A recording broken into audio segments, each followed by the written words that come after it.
we're going to talk about culture as a driver of technology solutions. And I'm so excited to be joined by Susan Sobbott on the board of WEX to tee up that conversation with all of you.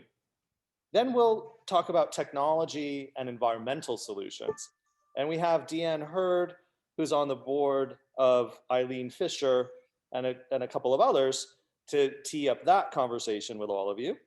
And then we'll talk about technology and health with board member Chitra Nayak from Invite. After each of the board members introduces their perspective on the topic, we're going to offer an opportunity for Ulrike Hoffmann from Tudor to weigh in as a portfolio manager.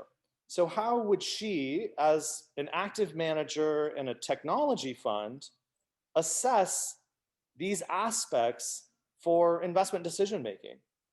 And then, of course, we have amazing execution talent. Marian Macindoe from Uber, head of sustainability, and we've got also we have Lisa from CHEVRON, who's also going to be sharing her experience on how CHEVRON executes on the various topics that we're going to be discussing. So now that we all understand the format and the layout, let's go ahead and dive right into our first conversation on culture as a driver of technology solutions with Susan. Susan, are you there somewhere on my Zoom screen? I am. Pleasure to be with all of you. There she is. Excellent. Thank you for having Great me. to see you. My pleasure. So, Susan, tell us a little bit about the technology that's being developed at WEX before we dive into the cultural aspects of that. Sure. So WEX is a financial services company. And as you know, every financial services company is a technology company. And what WEX does is it facilitates the payments that are made by several different segments of the commercial world. In particular, it facilitates fleet payments. So that means companies who have fleets of trucks or cars, facilitating their fuel and maintenance payments. It also is focused on travel and supporting travel management companies and the payments between the consumers who pay them and then paying the travel providers. And then also it's focused in the healthcare space, facilitating flexible spending accounts and health savings accounts. So it's really about facilitating commerce. So many great applications of WEX's technology. I love it. You know, when we were talking about the topic and brainstorming, you know, one of the things that really resonated with you about your experience on the board at WEX was its unique culture. And I thought, oh my gosh, this is a great way to set the stage for the other two conversations. So when you think about a high performing technology culture, you know, what are some of the attributes that you see at WEX? Sure. Well, first of all, I'll tell you, WEX is located in Maine. So on the opposite coast, of course, a very New England feel to the company, although it is a global firm and does have operations all over the world. But its roots are in that New England direct, transparent, and very collaborative kind of culture from where it was born. And I think those are really important aspects of a technology company. You know, every technology company, whether it's 5 years old or 155 years old, has to adapt and change really fast. As we all know, the acceleration just over 2020 in adoption curves for different kinds of consumer technology experiences has increased tremendously. And of course, how we're all thinking about doing business is completely different as new capabilities become available. And so this idea of adaptability is really critical, and adaptability is really dependent, I believe, on direct, honest, authentic communication it's really highly dependent upon the ability for folks to come together across functions and really understand from the user's perspective all the way through to the service perspective, how to develop products and services and deliver and execute on products and services. And importantly, accountability is really critical, even though collaborating is important, having individual accountability is critical. And then I'd also say inclusiveness. So those are some of the aspects that I see across the different firms that I work with, and the different firms that I see that are doing well is really critical. And how do you see the role of the board in setting a culture? Well, it's interesting. When I first joined the board of WEX, I was worried because I'm a New Yorker, and I thought, oh my gosh, I'm going into this very different culture. Yes, it's just a few hundred miles north, but it just felt very different. And my worries were completely unfounded because the culture on the board was extremely welcoming, open, very cosmopolitan, very lots of diverse perspectives. And in fact, the board reflected the culture of the organization. And so that's the first thing that I would say is understanding the board allows you at some level to understand the company's culture because it is a little bit reflective. The other thing I'd say about the board's role here is really to understand what is the secret sauce, if you will, of that company. What is it that makes it unique? What is it that makes it special? What is it that makes people proud to work there? And what makes people love working there? And if the answers to some of those questions are not the answers that you would like to hear, then I think it's about really evaluating what needs to change.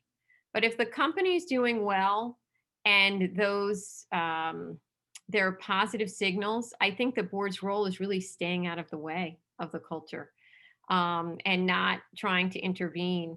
But importantly, thinking about how to maintain and evolve it over time. And that really has to do with talent management and really thinking about how the management team is bringing talent through the organization, how they are cultivating that talent, and importantly, who's sitting in the senior positions and how they integrate new people into those positions and really maintain that really special secret sauce over time. When we work with our clients at Third Economy, we often talk about the importance of metrics to help understand performance. Are there metrics that can help us understand culture that the board might be able to utilize? There's culture is one of those touchy-feely, soft things. And it's one of those things that every company has its own unique one. So it's, like a fingerprint. But on the other hand, there are also outcomes from a culture that can be measured. And it's really important to think about that. So one thing I want to mention is that you asked how the board can influence culture. The tone at the top is really critical in how a company comports itself, how the organization does. And that tone at the top also means what do you recognize and what do you value? And of course, as we've all heard the adage many times, what you measure is what you value. And so thinking about those measurements involves really understanding a couple of things that are really important to you. So for example, if diversity and inclusion is important, and I think it should be important to all of us, then having appropriate metrics around diversity and inclusion matters. So for example, the number of new recruits that are diverse is really critical. That's one of the things that we talk about at the WEX board, thinking about how people are progressing through the organization is really critical. And of course, this is not critical just for diverse candidates and employees. This is critical for high potential employees overall.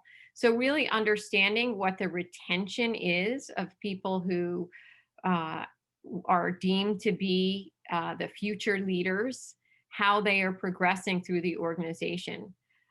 Things like development programs and how many people participate in them.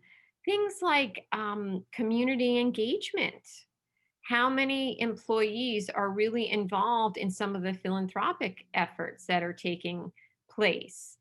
One of the things that happens at WEX, for example, is there's a list of values that WEX has that most employees are aware of. Many companies have this.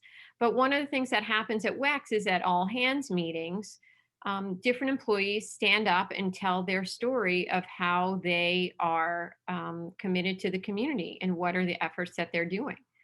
And so, certainly at all hands meetings, we're all used to hearing about the terrific business results that we have.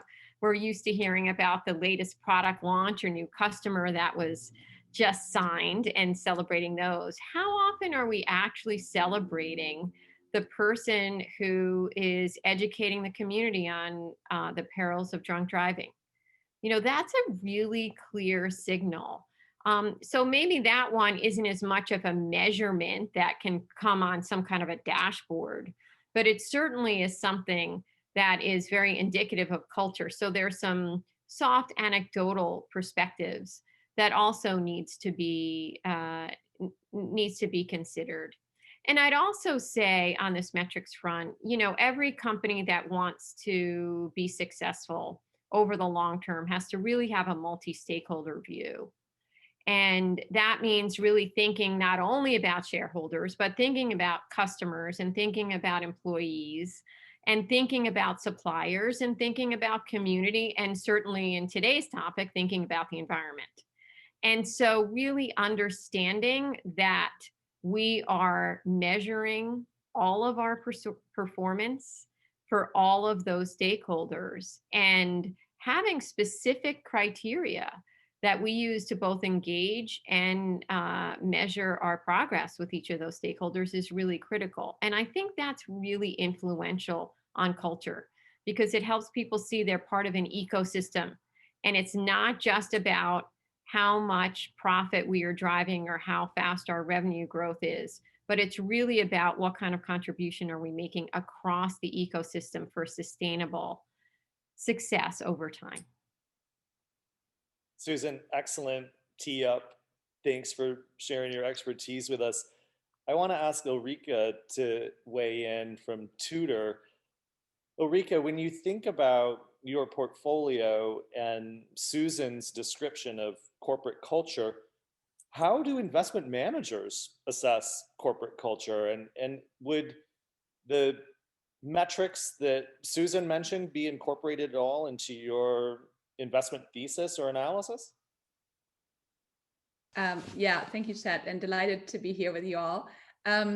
Yeah, maybe just to step back. So at Tutor, I manage a portfolio. We're focused on digital transformation, very long-term focused in terms of our predictions, sort of 5 to 10-year horizon. And for us, a critical factor in determining who the winners of the futures are is not only a growth mindset of the management team, but a very strong ESG stance.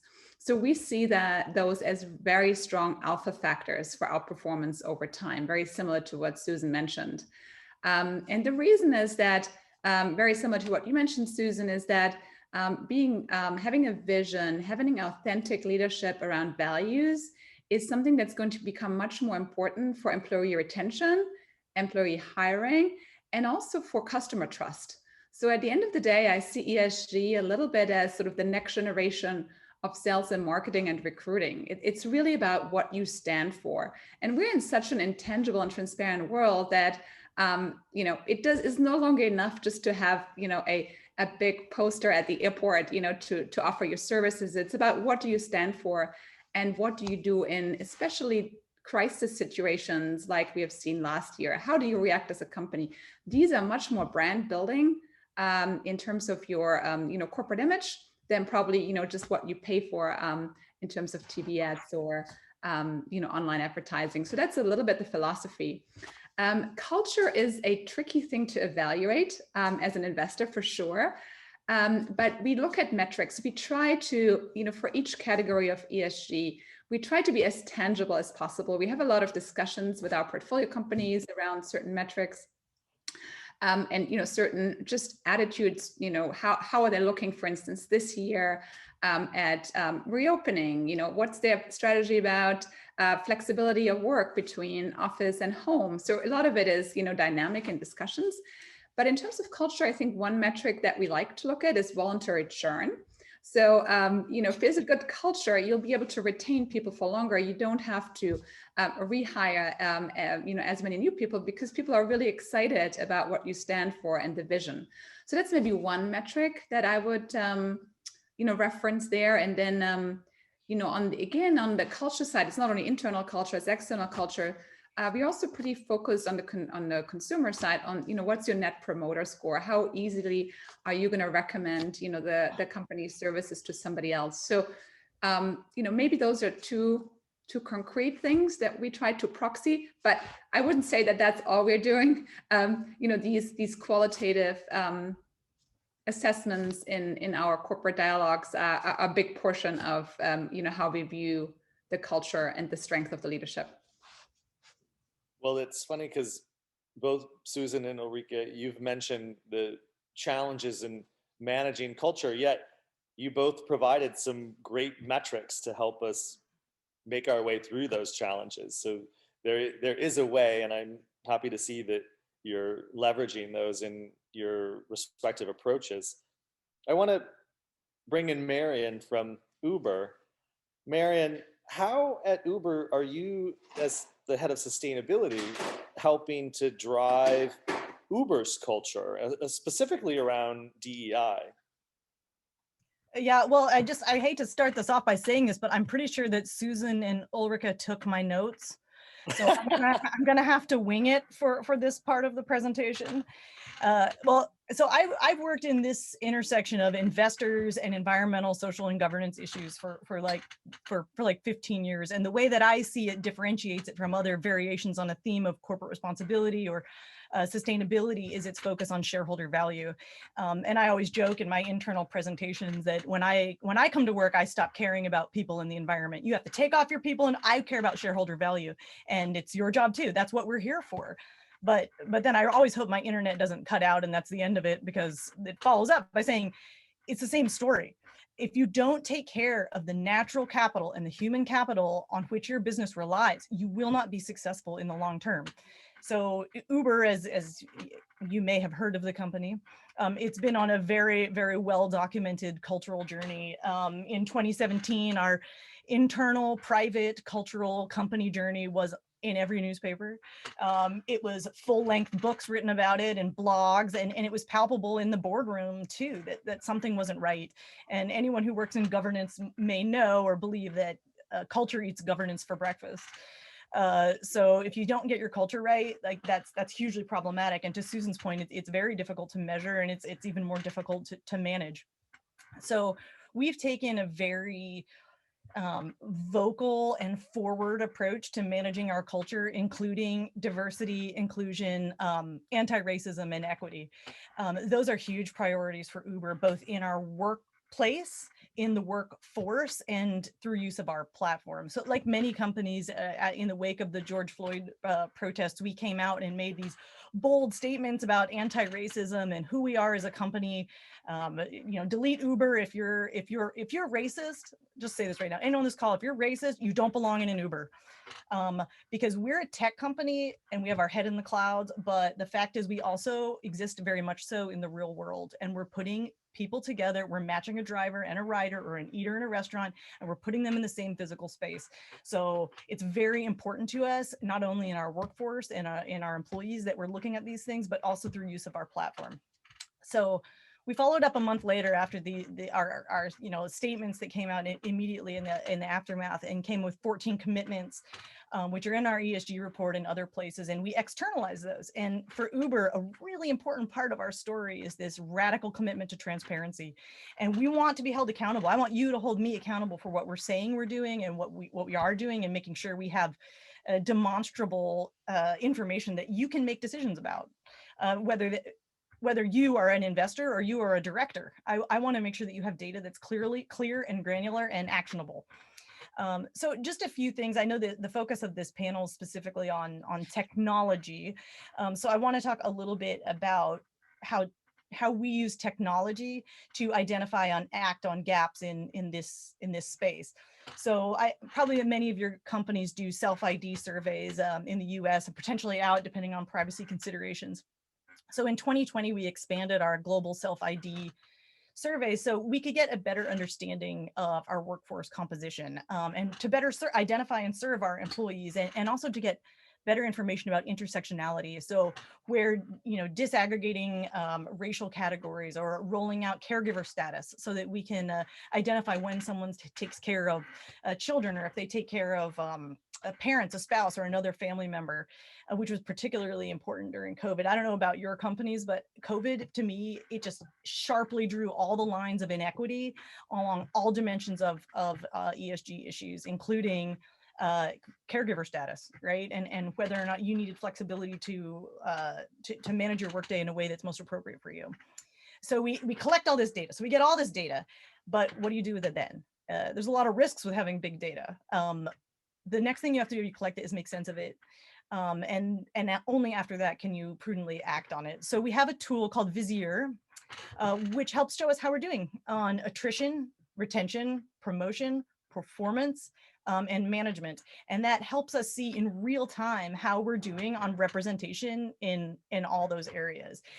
We also use tools like Textio, which reviews job descriptions for gender bias or any other kind of bias, because maybe that job description only appeals to one type of audience and not another.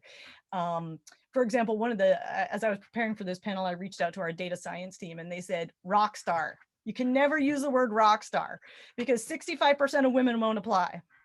I'm making that number up, but that's the one I remember. So if you see rock star and you're a woman, you should apply because you, you also embed it in performance review technology, embedded in Slack, embedded in everything so that when we're making decisions and communications, we're more likely to pick up words that might be problematic or make people feel less included or literally exclude people. Our vision is every surface where employees, candidates interact, we have 41 of them, every surface should be actively inclusive and anti-racist. So just to close for boards, which I know there's a specific target for boards for this audience, but really for everyone, when it comes to data and it comes to technology, diversity, anti-racism, equity, inclusion, culture, climate change, be okay asking dumb questions. With data, there's a chance, and for some practitioners, it's an opportunity to obfuscate the information that's coming to you. So ask simple questions and expect simple answers. It's a really powerful question to ask. Do Black people have to wait longer for an Uber? Do we know the answer? So if you're on a board, you ask that question. It's a simple question. And if you get 100 graphs as an answer, that's a problem. That's not helpful. You want what is the question you're trying to solve? Show me in one graph. Show me in simple answers. And if you're not getting that from the people who are reporting to you or the people who are providing your information, you try to figure out either technology tools or other communication tools to help you get to that place. Wow, that was great, Marian. I was trying to take notes down on some of those systems. I hadn't heard of those before. I'll definitely check them out. I probably made the most up. Jen, I think Becky Taylor has a question for Marian. Yes, thank you, Lisa. Becky's asking, what is Uber's metric to measure voluntary churn? How does that fit with a largely 1099 worker base? Is it relevant? And if not, what is relevant? Yeah, so for voluntary and involuntary attrition for our employees is a metric that we track. And then we also track 28-day retention for drivers and couriers that use the platform to earn. Great, thank you. Urike, from an investor's perspective, would you use similar metrics? Yeah, no, that makes sense to me, both the employees and the 1099 workers separately. And maybe just to try to figure out if you have, voluntary churn, to try to track the reasons for that churn. Because it's sort of one thing to have the data that there may be an issue, but on exit interviews, if you see elevated churn, trying to figure out what it is. Susan, coming back to you and your opening remarks, setting the stage for us. Now that you've heard Urike and Marian, anything in closing that you'd like to leave us with before we move to technology and environmental solutions? Well, I think I'd just like to underscore a couple of points. One is it's important to have a really great culture to have a sustainable business model over time, because people make our businesses go. Even though we're talking about technology companies, technology is developed by people. And so being able to attract and retain and progress and fulfill the people that come work for us is really critical. And importantly, focusing on those employees as well as customers is what will lead to better shareholder results. And so it's not just because it's a good thing to do. It's not just because it's a nice thing to do. And especially, of course, I want to include the environment. It's because it is a must do in order to have sustainable results over time. Thank you so much. Moving on to our next topic. Deanne, are you with us? I nicely took myself, put myself on mute, and now I'm back. Can you hear me okay? We can hear you great.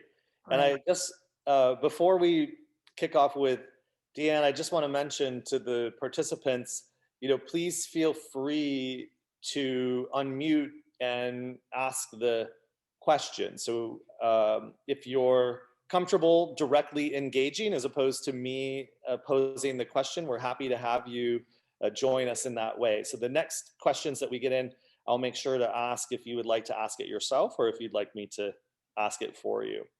So Deanne, we've talked about a few of the boards that you're on, but we really wanted to start with Eileen Fisher. So tell us a little bit about what's going on there with technology and environmental solutions.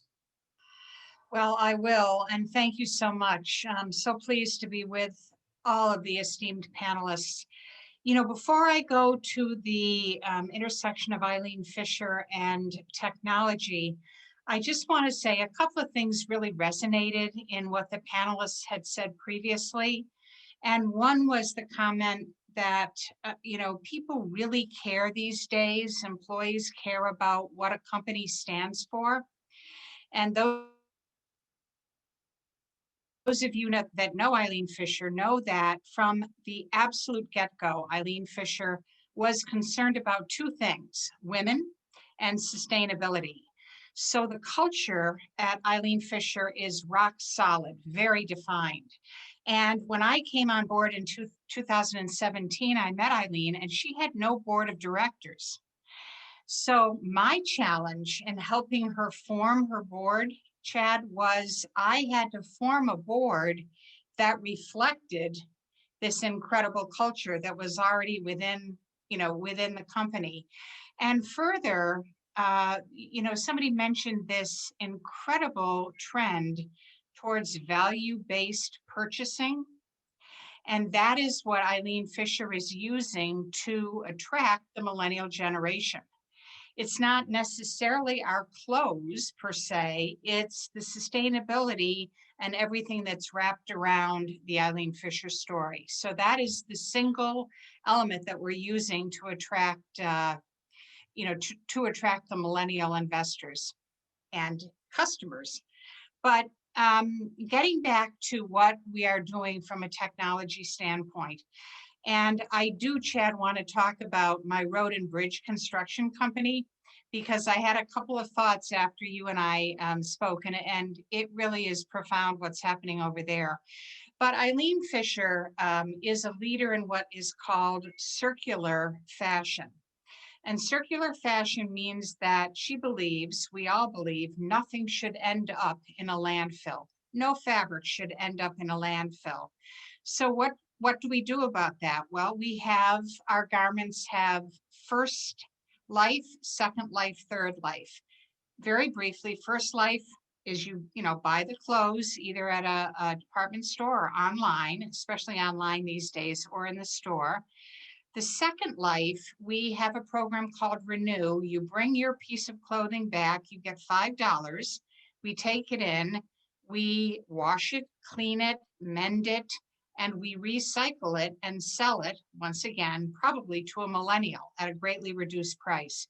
But the third life is where technology comes in. And the third life of our fabric is in putting together pieces of artwork, actual sculptures made out of fabric, and pillows and purses and all types of different things made from a technology called felting.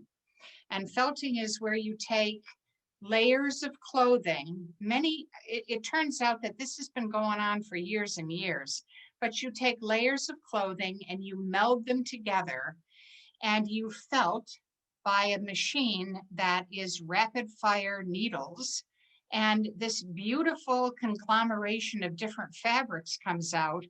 And really, at the Milan Design Show, for instance, we won first prize for a piece of artwork made from our fabric. So that's a technology use. As far as our raincoats, we are making those raincoats out of plastic bottles. So we have a technology that allows us to crush plastic bottles, make it into, it's actually a porous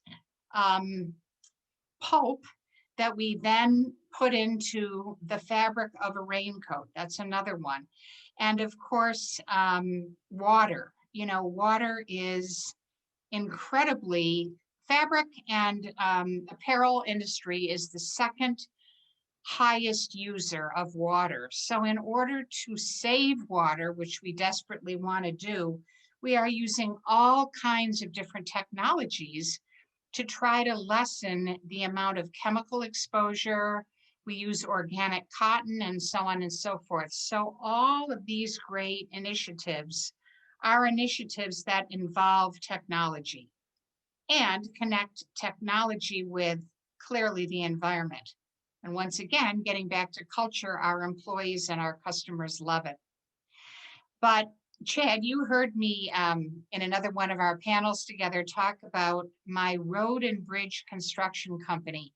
Yes. And I'd love to go through some disruptive technologies that this company is using to save the environment. And let me just say that this is such a counterintuitive juxtaposition. Because when you think of road and bridge construction, I mean, think of the smelly asphalt that's laid down as you're going by those trucks on a highway. And you heat that asphalt in order to put it down on the road. So we are an incredibly carbon intense industry, incredibly. Also, as far as water use, when we do our pre-stressed concrete, in order to build bridges and parking garages, that uses an immense amount of water. So we're using everything. We're carbon intense, we're water intense. So what would a municipality care, or how could this company possibly use technology? So let me go through a few. And the first one Marian actually mentioned, which is big data.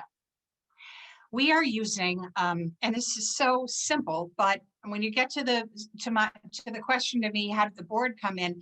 You know, it was a board member who pointed this out, but we're going to our municipalities and gathering data, traffic data. And the traffic data tells us where roads should be built. It also tells us if there is a location where a road could be built with a different type of asphalt. There's hot mix asphalt and there is warm mix asphalt. And in some jurisdictions, on some roads, it is all right to use warm mix asphalt. So there, the carbon intensity, the heating level isn't as great. The second is the Internet of Things. Sensors talking to sensors. As you know, and I'd love to hear Uber's thoughts on this, the woman from Uber, Marian, but autonomous vehicles are coming down the road, and no pun intended. I actually went to the Consumer Electronics Show last year, Chad, in Las Vegas, and I had a vehicle pick me up and take me to my hotel, the vehicle had no driver, completely pre-programmed. So Peckham, my company, is putting sensors in the road. Thank you very much. And the sensors in the road will speak to the autonomous vehicles and will gauge things like speed, all kinds of different things. So that's sensors talking to sensors, the Internet of Things. Recycled asphalt pavement. We are using a huge crushing machine that takes asphalt already on a road. We scrape up the roadway, chunk it up, I call it, chunk it up, break it up, and we're using that instead of stone, instead of some of the other binders that need to be used. We're also using, thank you very much, glass, which we break down into fine, fine particles, and that's used instead of sand. So there's another, and it goes on and on. We use robotics. We use drones to fly around and measure our stone piles instead of having the auditors drive from site to site, and on and on. Because of our crushing plants, and I know this is one of your favorites, Chad, because of the noise of our crushing plants, whether it's a stone quarry or a wrap crushing facility, the company purchased huge acres of land around these facilities. Why? Because they're noisy. They're terribly loud. So being the good neighbor that the company is, we purchased land. Well, the land was laying fallow. The land had no use except as a noise barrier. And someone, once again on the board, came up with the wonderful thought of putting wind farms and solar panels on this unused land.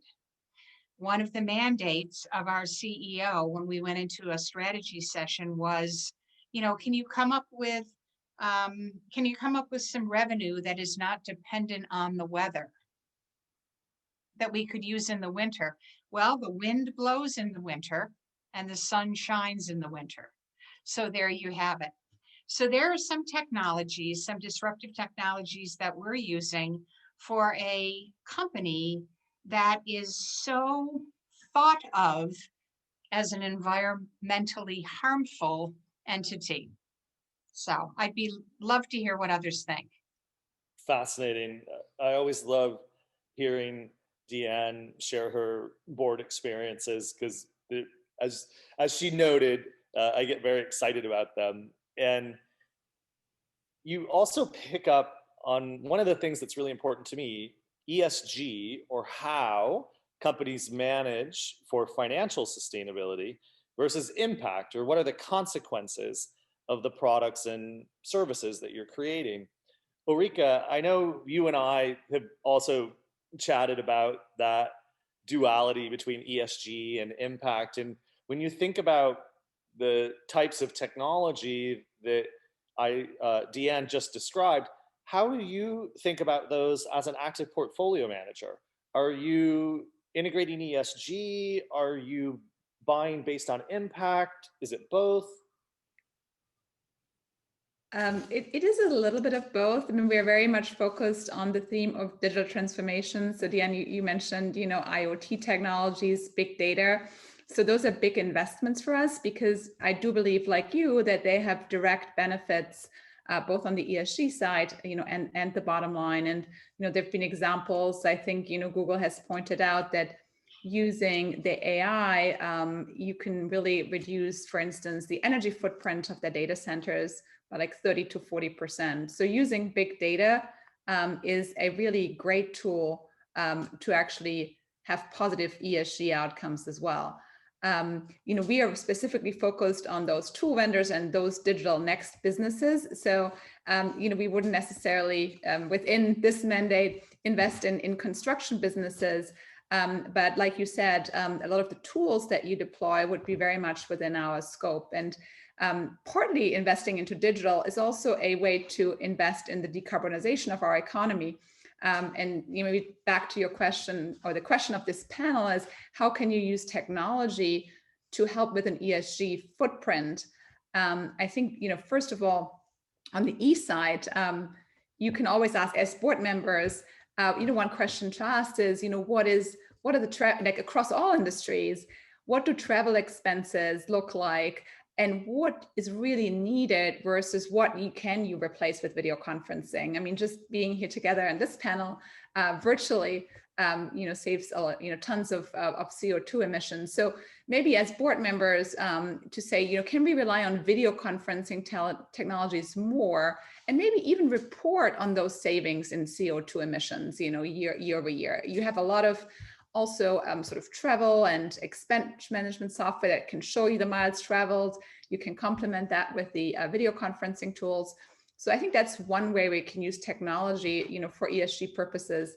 And then another one on maybe on the S side is to say, how do we actually incorporate S or diversity inclusion initiatives in even our sourcing and procurement? There are digital solutions that let you choose the diversity of your supplier base. So again, like you can resort to technology and, try to see that actually how you're sourcing is also in line with your ESG mandate.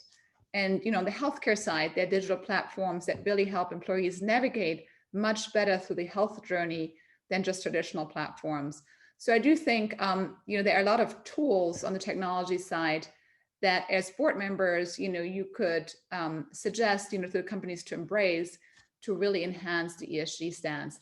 I know this wasn't quite answering your question, but we are more investors in this sort of digital transformation layer, which then will have an impact on ESG. I think that's the way to answer it.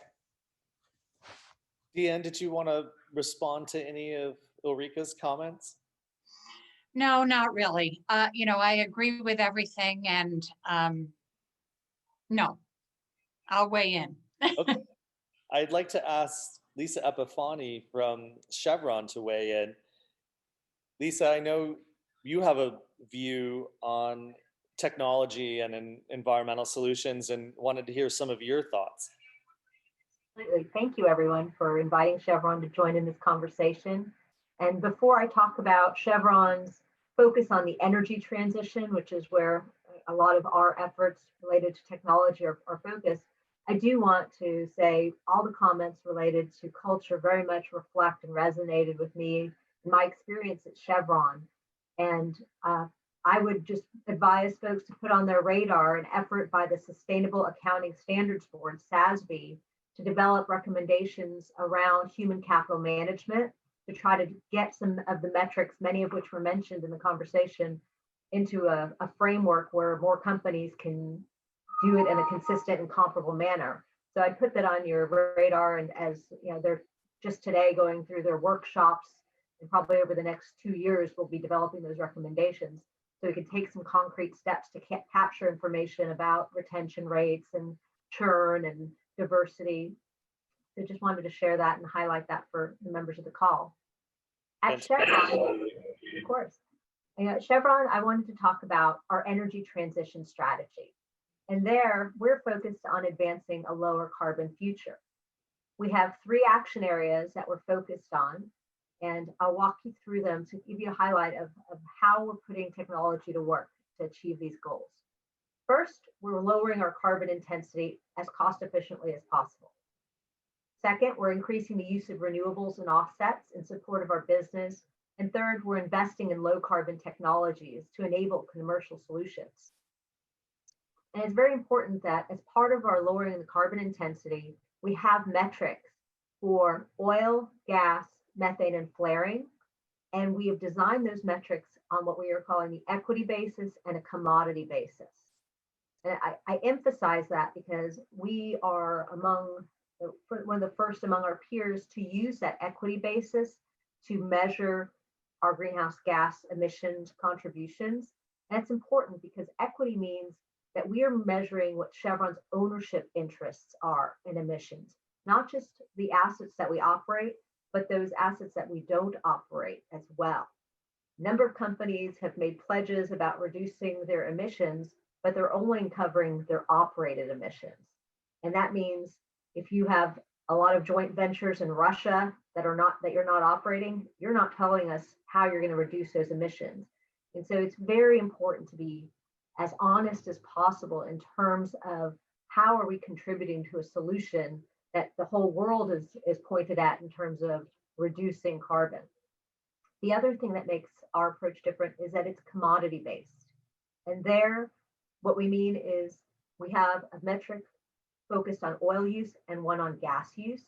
And that's important because oil is mainly a transportation fuel versus gas is used mainly for power. Again, we thought that was very important to separate because instead of trying to just shift things in your portfolio from maybe a more intense oil to a less intense emission gas, you're just playing an accounting game versus really trying to contribute again to the solutions the world needs to reduce emissions in the transportation sector, reduce emissions on the power sector. And so I'm really proud of the fact that Chevron was very thoughtful in terms of how we're going to create our metrics around greenhouse gases. And it's, of course, most important to be able to report our progress on these efforts in these 3 action areas. And there, Chevron has really tried to leverage the TCFD, the Task Force for Climate-Related Financial Disclosure. And in March, we'll be issuing our 4th climate report, the 3rd one aligned to the TCFD recommendations. And there we see a number of our investors have really encouraged and emphasized the use of the TCFD framework. While it's not regulated, it's not a mandate under regulations yet to issue a TCFD report in the US, when your top investors say we want to see a TCFD report, I call that a de facto regulation. And so a number of companies are moving towards that. Here in California, there's been a bill introduced even leveraging that. New Zealand is one of the first jurisdictions to say we want all companies of a certain size to report using the TCFD. So again, on your radar as directors, really understanding which of the frameworks that are out there that are getting the most momentum moving forward is very important. And the TCFD, I think, is a very reasonable framework, very principle-based, asking you to describe your governance, your strategy, your risk management, and the metrics and actions you're taking to fulfill on those 4 areas. You know, for us, another thing that was very important for our metrics is that it's tied to the variable compensation of Chevron's 45,000 employees, not just our executives. Again, that goes to the culture of the company that we were talking about in terms of we're all in this together. We are all working together to do this because it's important to all of us. And so that's been a reflection of how we really want to demonstrate our leadership on greenhouse gas metrics in an early way. In terms of other technology that I do want to highlight, you know, we are investing in renewables. I've mentioned that was our 2nd focus area. We have wind and solar projects that are helping us reduce carbon emissions where we can still get a strong financial return. We're looking at new technologies like carbon capture, direct air carbon capture. We have investments in a company called Carbon Engineering that are very exciting. We have investments in even nuclear, where we have a company called ZAP that are building small modular reactors on a fusion basis. And so all these things add up to our effort to contribute to that global direction of a lower carbon future. You'll see in our upcoming report more information and details on a lot of these investments. And what I think is also very exciting that we do in our parallel sustainability report is highlight the employees that are contributing and show how, you know, it's real people behind these innovations and working together to achieve that part of our 3 action areas in lowering our emissions on a renewal basis. And finally, I'd want to highlight in terms of technology, you know, the digital efforts have been raised.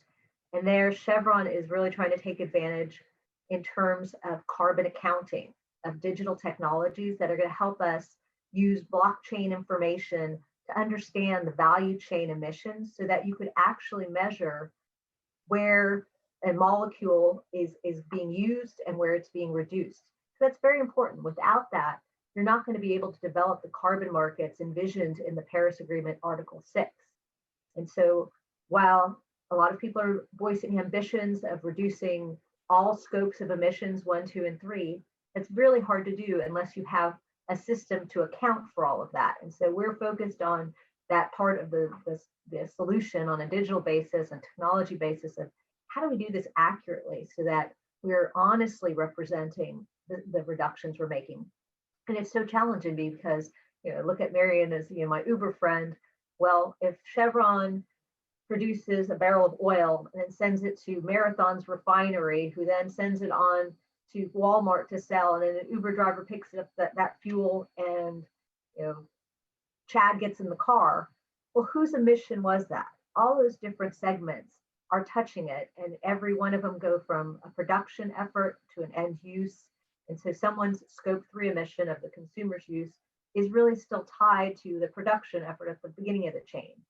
And so there, digital technology is so important to be able to break that down and account for it accurately so that we can offset it in a fair manner, price it the right way, and set up targets on a government basis that are going to achieve a global reduction. And then, finally, all this data that we're talking about, another tool that I'd highlight, Marian had a plethora of ideas of tools people are using. The platform called IHS Market is developing an ESG repository. So companies can put their publicly available information in place, and they're using scraping and AI to allow someone to say, okay, I want to look at these 10 companies. I want to understand their women on the board number, and it would do a search for you and pull that information together. You can do that one by one, but this is really going to add to the efficiency of being able to compare the data. And that's why, again, pointing back to someone like a SASB and the TCFD, it's important that we finally come to some convergence on how we're all going to report this information. And to me, it feels pretty obvious that the trajectory is going to a world where mandatory requirements of reporting are very likely. I think we're at early stages still, and so I would caution to say we need to do this the right way, and doesn't mean we have to do it fast. And different parts of the ESG landscape are at different stages too. Climate is pretty advanced in terms of reporting with the TCFD, but just this fall, a group launched what's called the Task Force for Biodiversity Financial Related Disclosure. They want to pattern themselves on the TCFD, but there's not yet a set of recommendations of how are we going to report on biodiversity. Hugely important. I see that coming up more and more in conversations with investors, but there's not yet a way to do it. So there's still a lot of work to be done to gain some common language, that we have consistency, and then some really impressive tools, like I mentioned, the IHS Market, where we can put all this information, because once you have all the data, you have to make sense of it, as Marian said. Lisa, thank you. A wealth of information there. I want to pick up on two things and tie them to some of the activity in the chat. So first of all, you referenced SASB, and Katie Schmitz-Elliott from SASB has put a link in the chat for those of you that are interested. And Lisa, you also mentioned the investor as a driver for corporate activity. And I want to pick up on Purvi Kondal's comment about procurement driving diversity in suppliers. And I think it's such an insightful comment, because one of the things that we're seeing is that as investors are seeking vendor policies around ESG and sustainability, we're really starting to see procurement as a driver in diversity and other ESG aspects. So some very insightful thoughts. Thank you for sharing. Becky Taylor has asked a question about scope 1, 2, and 3. Marian's responding back that Uber is all 3. Do you want to share a little bit about that, Marian, before we move on to Yep, just wanted to note real quick, I think that's pretty standard reporting for emissions. It may not always be the most effective or efficient metric for measuring how a company's performing on climate. So for us, one of the metrics that we think is most important is the electrification of miles. So so for us, like baseline on our thinking is the future of transportation has to be shared. It's going to be electric, multimodal, and eventually after a long hybrid period, it'll be autonomous. So for us, when we're looking at our success on towards our goals, we're looking at electrification of vehicle miles on the platform. But for our reporting to investors, we do scope 1, scope 2, and scope 3, not all the categories, but we're trying. And we also have indexed our report to the TCFD. And on Lisa's point, like, I think the TCFD breaks down its thinking into governance, strategy, risk management, metrics, and targets. And I think you should be able to answer those questions for every single material ESG issue at your company. If you can't talk about who's making decisions and how you're looking down the road at what your long-term opportunistic and or opportunities and long-term risks and metrics and targets to measure it and manage it, then you need to put it on a shaping plan so that you're able to answer those questions in 1, 2, 3 years. Great advice. Chitra Nayak, are you with us? Come on down. I am indeed. Hi, great to see you again. So we're going to be talking about health and technology, and I love some of the technologies that are coming out of the companies that you're on the board of. Tell us a little bit about that to get us going, please. Yes, it's been fascinating to hear all the different industries and perspectives from across the ESG spectrum. Specifically, I'm going to tell you a little bit about two that really sit in the S portion of ESG. So I'm on the board of Invitae, which is a genetic insights company, which believes that if you bring down the cost and you share genetic data, it will have a huge beneficial effect on health for billions of people. And so if you think about those elements of sharing and cost reductions, technology is a huge driver of what Invitae does in order to take both those levers and turn them. So for example, if you think about accessibility, the idea of really sharing data in a very socially responsible way actually allows invention and innovation to happen much faster for more people. So Invitae, for instance, is part of a public database called ClinVar, which actually shares, obviously in a filtered fashion, but shares data on genetics that allow many different players to access and use it. It has another application where it has a platform where it connects with about 100 pharma companies that again can look for and match for clinical trials. They can find patients that would match those clinical trials, which then again accelerates the pace of innovation to find solutions. And again, it's based on that technology platform that Invitae has. Other aspects of Invitae also continue to use big data and artificial intelligence. So for example, when you look at genetic data, there are variants which are sometimes not resolved. You don't know what they mean. And bringing an AI tool, which we acquired into Invitae, actually allows that variant interpretation to be vastly improved, such that it is much more able to diagnose and potentially treat disease. So if you think about those various elements, they could apply equally to the masses of all of us.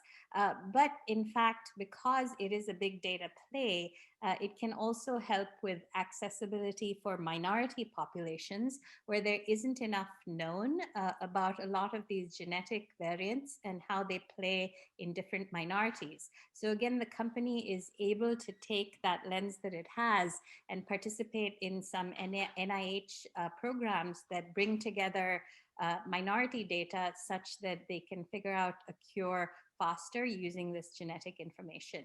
So there are many different dimensions across in which Invitae has been able to provide value, which really tightly link technology and health. I won't even go into sort of the mainstream applications that all companies use, where you use technology to better automate, create better client experiences, improve turnaround time, use natural language processing for a chatbot. Those are kind of things everybody does, but this set of applications are very specific to what Invitae delivers on the health dimension of S. Well, your board experience doesn't stop there as it relates to technology and health. You're also on the board of Morneau Shipell, Tell us a little bit about the technology and health connections from that board experience. Yes. So Morneau Chappelle is a tech-enabled HR services company, which basically believes that one needs an integrated approach to well-being, mental, physical, social, and financial. And as a result, what it does is it works very much on the ESG spectrum. It's working with SASB, in fact, as we've discussed earlier, on a public consultation around the mental health aspect. It actually has a mental health index that it works with from all the employees at companies where it provides services. So well-being in general has become more and more important, not just from an investor perspective, but also from a public sentiment perspective.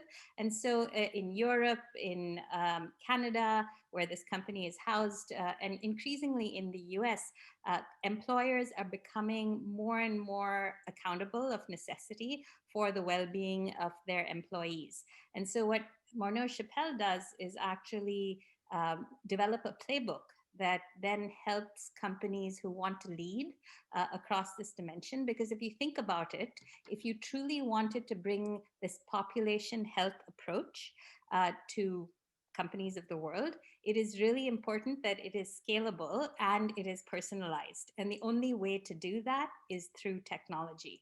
So this idea that you look at the continuum of care from somebody who may not be in a high stress situation and hence can self-serve through technology, all the way up to somebody who needs people and technology, expert advice to deal with the high stress, more complex situations. That whole spectrum comes if you have a tech-enabled platform that lets you serve your population. Wow, fantastic examples. Urike, when you think about your fund and your investment thesis, what comes to mind based on what you've heard from Chitra? Yeah, I do think, Chitra, that health is a really important aspect, especially as we are digitizing, more and more of our economy and also lives as a result of that. So I do think that it is a huge opportunity, and like the examples that you mentioned, to have a very holistic approach to healthcare and using data, whether it's genetic data or whether it's the healthcare or the journey of the patient and how to optimize this. There are also lots of different tools where we can use technology to drive better outcomes, whether it's preventative through genetic monitoring and sharing of information, as you said. And then secondly, just data analysis that shows us where we can just start earlier in the process to focus on prevention rather than care. So I do think we see healthcare in terms of digital transformation as a really large opportunity set as well. And I think it caters to a lot of the ESG requirements that we'd like to see corporates embracing. So again, if you are on the board and advocating for these type of solutions for your companies, I think is also very, very instrumental in getting companies to a stronger S stance. Lisa, from your perspective at Chevron, I know you had some ideas about technology and health. What's going on over at Chevron on this topic? Thanks for this opportunity. At Chevron, one of our central cultural values is very much focused on safety. But I do think the term that's been used a lot in the call of employee well-being is a good, more umbrella term to capture it. And I'm really proud of Chevron's more recent campaign. It's called Let's Talk, and it's about mental health. And it's a 3-year company-wide campaign where we're really trying to elevate the conversation and remove all stigma related to it, so that we have tools and resources for our employees through what we call our Employee Assistance Program, the EAP, where people can have 24/7 access to counselors, to help, to external resources as needed. And it's something that, of course, became even far more acute during the 2020 difficult year that so many people faced. And I really am proud that our leaders at the company talked about this very openly at town halls, And we made it, that of course we want our physical safety. Those of us who had the opportunity to work from home could do so, and with as much flexibility as our managers could give us. And then we had a number of employees that had to still be in the field. And there the company took a number of steps to ensure there was testing, that there was scheduling so that people could be at least kind of bubbled and kept as safe as possible. But ultimately, the stress of the year is the thing that I wanted to highlight, and it kind of came up here in terms of ensuring that we're thinking about mental health. And another interconnection that I think has been really important that's come forward in not just Chevron, but throughout the oil and gas industry is you see a lot in our reports, numbers related to incidents, accidents that may happen. And again, people think of those in terms of physical incidents. But what we're really understanding more is the mental interconnection, the stress, the fatigue that is one of the factors that may lead to these. So in the airline industry, a lot of pilots report on fatigue, and that helps people understand what leads to risks or even accidents. We're beginning to become more sophisticated in understanding that those interconnections, and so much of the conversation around ESG is about all the interconnections of all these issues. It's hard to talk about climate without talking about social issues. You can't talk about governance without talking about your metrics on water. And so it all interconnects. And in terms of health, there we're taking advantage of the tools we have online to ensure we're staying connected. We're offering our employees as much flexibility as possible. But most importantly, I think our leaders are talking to us honestly about that there is a lot of stress, and that they want us to balance and ask for help where we need it. And so again, it goes to who are the people behind your company that are making it the place you want to be and want to work hard for every day.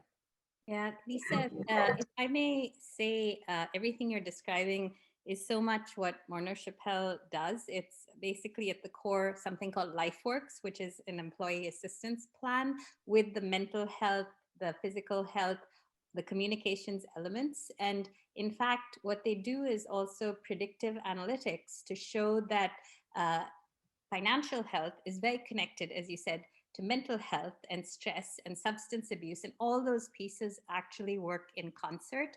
And using technology and data, if you're a company that actually focuses on those things, you can actually see where the areas of weakness are likely to be in your company, and then take proactive steps to educate and to provide those resources. So I think everything you described so wonderfully is very much what Morneau Chappelle is supporting. Chitra, I want to pick up on a comment in the chat about some ethical questions around genetic data, HIPAA, privacy, and then another comment was that there's a Genetic Information Non-Discrimination Act. I'm not familiar with that. Tell us a little bit about how we can protect that genetic information so it's not misused. Yes, Invitae is actually an enormous supporter of patients owning their own data. And so everything that is done at Invitae, unlike some of the other firms you will find out there, is done with this intent of saying patients need to own their own data, and privacy, data privacy is an incredibly important element of that. So I think what you see is when the data is shared on these platforms, it is shared without PII or the personally identifiable information, the personal health information, unless a patient then accedes because there is some value to the patient in, for example, being part of a clinical trial, that is when the patient will give permission to share. But absolutely, everything is guarded with all the PII and PHI requirements from GDPR and from all the other regulations that exist. And in fact, it is true that you do see examples of genetic information from some companies being used in not quite as socially responsible ways. And so I will underline that is really critical. I agree. Thank you. We have time for one last question from Teresa Alvarado. Teresa's commenting on, well, actually, I think there was an earlier chat. Teresa, did you want to jump in, or did you want me to try to summarize? Just, the question that we're all grappling with is those of us who have the privilege to be able to work from home versus those who are out on the front lines, more exposure. Marian spoke to this earlier as well. I know Deutsche Bank has proposed a privilege tax to pay for the added services that are needed for frontline workers. So have any folks heard of similar programs to offer differential pay or somehow offset the added risks that those employees are facing?